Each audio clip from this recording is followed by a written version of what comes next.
বন্ধুরা, দুইটা ওয়ালে টাইলস লাগাইছে। দেখেন দুই ওয়ালের মাঝখানে কতখানি ফাঁক রাখছে। আবার দেখেন টাইলসে যে টাইলস ফিটিং করছে মিস্ত্রি, দেখেন কত একটা থেকে একটা জয়েন্ট কতটুকু ব্যবধান।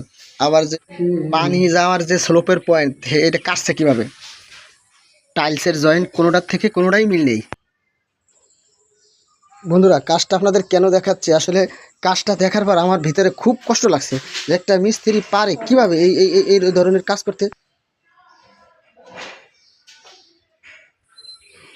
তারপর প্যানিস্টান যে কাটছে মিস্ত্রি, দেখেন প্যানিস্টান একটা থেকে কতটুকু ব্যবধান, কোনোটার থেকে কোনোটা প্যানিস্টান মিল নেই।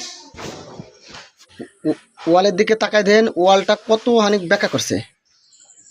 এখন বলি কাজটা কেন এমন হলো। এই কাজটা ছিল আমার, এই কাজটা করার কথা ছিল আমার। তো বাড়িওয়ালাকে আমি বললাম যে আমি এর কিছুদিন সময় লাগবে, তারপর আমি কাজটা করে দিচ্ছি। কিন্তু তাদের আসলে ধৈর্য মানতেছে না, তার কাজ এখনই করে দেওয়া লাগবে। তো যার জন্য সে কী করছে, আর একটা মিস্ত্রি ঠিক করে তাকে দিয়ে কাজ করাইছে।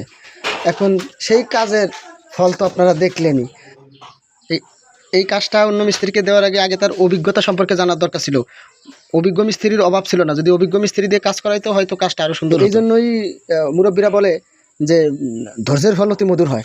সে যদি ধৈর্য ধরতো, আশা করি কাজটা এর থেকে অনেক বেটার হতো।